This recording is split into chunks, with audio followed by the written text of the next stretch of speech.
Okay, let's have a look at differentiating sums and differences. So first of all, what is a sum? A sum is just when we add things together. So when we add things together, it's called a sum. So if I go 3 plus 2, that's a sum. A difference then is when we subtract things. So 3 minus 2 would be a difference. So here we've got a mixture of, we've got three things to differentiate. We've got a mixture of sums and differences. So this part is this is a sum. This is a sum, but this part is a difference because I'm subtracting 3, and then we've got a mixture of a sum and a difference in the third question. So we've got to differentiate each of them. We have our rules for differentiation over here. We're not asked to do these by first principles, so we don't have to. So we can just use these rules. So remember, x to the power of n, or x to the power of anything, differentiates to give you n times x to the power of n minus 1. If we've got x to the power of n, so like when a is just a number, so something like 3x squared, for example. So when we differentiate ax to the power of n, we get n multiplied by ax to the power of n minus 1. It's the same as up here, except we've got to have an a in front. And then when we differentiate a constant, so a number, any kind of a number, any kind of a real number, a negative or positive or 0, we get 0. So let's have a look at the first one. So we have to differentiate x squared plus 3x. So I'm going to do it on the next page if I can get this page up. So to differentiate x squared plus 3x. So we keep an eye on the rules here. I'm going to just do it here. So we have to differentiate x squared, my pen is gone, x squared plus 3x. So I'm going to use in the last video I showed you 3 different notations. So I'm going to mix and match in this. So in the first one I'm going to say f of x is equal to x squared plus 3x. So we have a sum. When you're differentiating a sum, you can just differentiate each individual part. So we can differentiate this part and then differentiate this part and then bring them together, add them together. So we have f of x is equal to that. So f dash of x will equal, okay, we have to differentiate x squared. So we can just go to our rules over here. That's the same as x to the power of n, except when n this time is 2.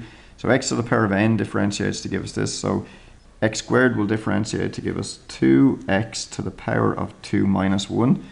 And then we have a plus, and then 3x will differentiate. Well, 3x is 3x to the power of 1. So it's like this. The a part is 3 and the n part is 1. So it's going to be 1 by 3 to the power, or 1 by 3 x to the power of 1 minus 1. So I get 1. Because 3x is the same as 3x to the power of 1. So it'll be 1 by 3 x to the power of 1 minus 1. And when I work that out, okay, here we've got 2x to the power of 1. 2 minus 1 is 1. Plus 1 by 3 is 3. X to the power of 1 minus 1 is 0. And if you remember, anything to the power of 0 is 1. So that's actually equal to 2x to the power of 1 is just 2x plus 3 times 1, because x to the power of 0 is 1, which is 2x plus 3. So when I differentiate x squared plus 3x, I get 2x plus 3, and I use the f dash x notation that time. Okay, let's have a look at the second one. So in the second one, we're asked to differentiate minus 5x cubed plus 4x squared minus 3. So let's go ahead and do that. So I'm going to do it down here. So we're asked to differentiate minus 5x cubed plus 4x squared minus 3. So we got a mixture of a sum and a difference this time. We're still going to use the rules of differentiation. And because we've got a sum and a difference, we can just take each bit individually and differentiate each bit individually and then put it together. So this time I'm going to use the notation dy over dx. So I'm going to say y is equal to all of that. So that means that dy over dx is equal to, and I just differentiate each bit individually. So the first part, this is the ax to the power of n. This is what it looks like here. So a in this case is minus 5. It doesn't matter if it's a negative number, and n is 3. So I'm going to use this rule here. So it's going to be 3 times minus 5 to the power of, or times x to the power of 3 minus 1. So it'll be 3 by minus 5, which will just be minus 15, x to the power of 3 minus 1. This here, 4x squared, I'm going to use this to differentiate. A this time is 4, n is 2. So I have plus, I got a plus here, so I'm going to write it in. I'm just doing each bit individually because it's a sum and a difference. I can do that. So I get 2 by 4 x to the power of 2 minus 1. And now I'm differentiating a constant. The constant here is -3. And when I differentiate a constant, C here stands for a constant, I get 0. So I can forget about that. So I have dy over dx is -15, 3 by -5, x to the power of 3 minus 1 is 2, plus 2 by 4 is 8, x to the power of 2 minus 1 is 1. So I end up, when I differentiate this, I end up with this. So this time I use the dy over dx notation. Okay, let's have a look at the last one that we have to differentiate. The last one, we got a little bit of work to do first of all, because we have a sum and we have a difference, but we have this thing here. We've got 1 over x to the power of 4. Now, if you look at the rules that we have for differentiation, we have a rule where we have x to the power of something. We have a rule where we've got a number times x to the power of something, and we've got a rule when we've got a constant. But 1 over x to the power of 4 doesn't look like any of them. So I'm not going to be able to, well, straight away anyway, I'm not going to be able to use one of these rules to differentiate 1 over x to the power of 4. But we have this here. If you remember from indices, 1 over x to the power of n is the same as x to the power of minus n. It's just another way to write it.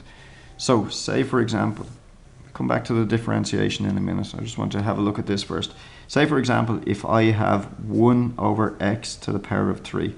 Another way to write that, this time n is 3, so I have 1 over x to the power of 3 would be x to the power of minus 3. So that would be the same as x to the power of minus 3. And this is easy to differentiate if I was asked to, because this just looks like the x to the power of n rule. Say, in the question that I have a 1 over x to the power of 4. We're asked to differentiate that. There is no rule to differentiate 1 over something. So what I can do is I can rewrite this as, first of all, before I differentiate, I can rewrite this as x to the power of minus 4, just using this up here. It's just another way to write 1 over something. 1 over x to the power of 4 is the same as x to the power of minus 4.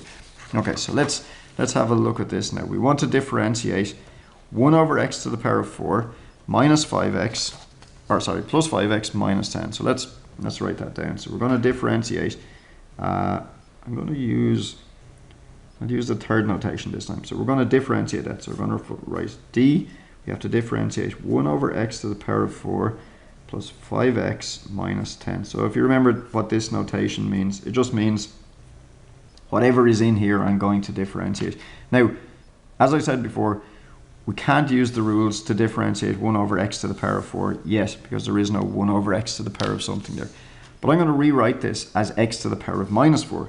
So this would be the same as differentiating d x to the power of minus 4, which is easy to differentiate, and I'll show you how in a minute, plus 5x minus 10.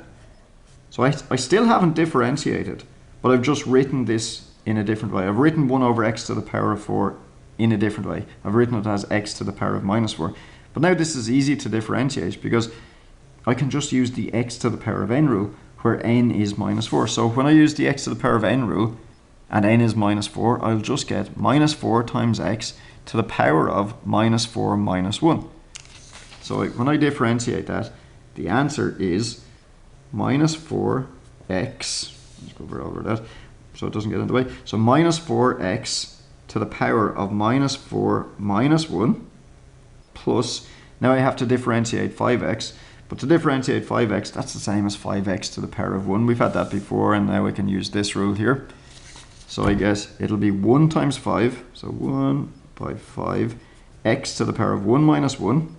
And then when I differentiate minus 10 as a constant, I just get 0. So let's tidy that up a little bit. So that is the same as minus 4x. Minus 4 minus 1 is minus 5. Plus 1 by 5 is 5x, and to the power of 1 minus 1 is 0. So now I have a 5x to the power of 0. And if you remember, anything to the power of 0 is 1. So this 5x to the power of 0 is actually 5 times 1. So I guess, really, to tidy that up fully, I get minus 4x to the power of minus 5 plus 5 by 1, which is 5. So I can rewrite that. Just completely finish. Minus 4x to the power of minus 5 plus 5. So when I differentiated this up here, I end up with this down here. But you got to remember, one of the most important things that makes makes your life a lot easier. You have to remember this. 1 over x to the power of n is the same as x to the power of minus n. What about, actually, while we're looking at that, what about if you've got, say if you got this, I'm just going to write a rule first. So say if you have a over x to the power of n, where a is a number.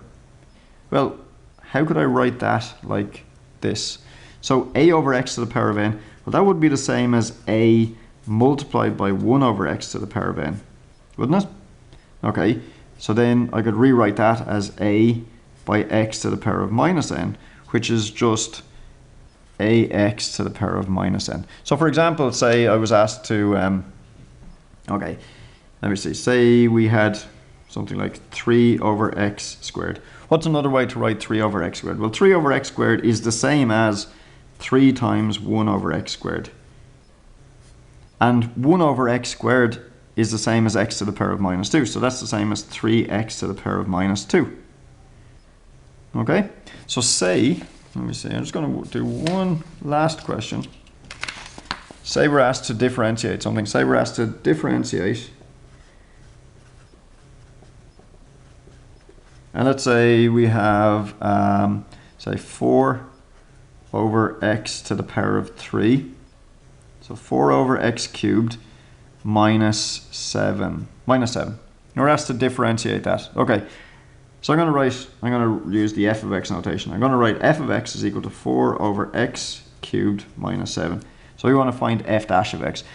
Before I find f dash of x, before I differentiate, I'm going to rewrite this. Because I can't, there's no rule for that. Remember, if I can find my rules, where are they gone? Rules of differentiation. Here we go. So the rules of differentiation we have here. So there's no rule to differentiate this.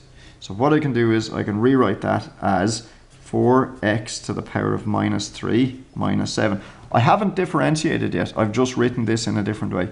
So now, if f of x is equal to this, then f dash of x is equal to, well, I can just use the rules of differentiation now. So it'll be minus 3 by 4. So minus 3 by 4 x to the power of minus 3 minus 1. And then 7, or minus 7, differentiates to give us 0. So I can tidy that up. I can rewrite minus 12, minus 3 by 4 is minus 12, x to the power of minus 4. And that's the answer. I could, if I want to rewrite that as a fraction, I could, because remember, if x to the power of n is equal to, or sorry, if x to the power of minus n is equal to 1 over x to the power of n, I can work backwards there as well. So I have x to the power of minus 4 times minus 12, so that would be the same as minus 12 times 1 over x to the power of 4, which would be the same as minus 12 over x to the power of 4. So if you want, if you don't like leaving it like this, it's no problem leaving it like this. But if you don't like leaving it like this, if you prefer to write it like this, that's no problem at all. Either way, both ways are the same.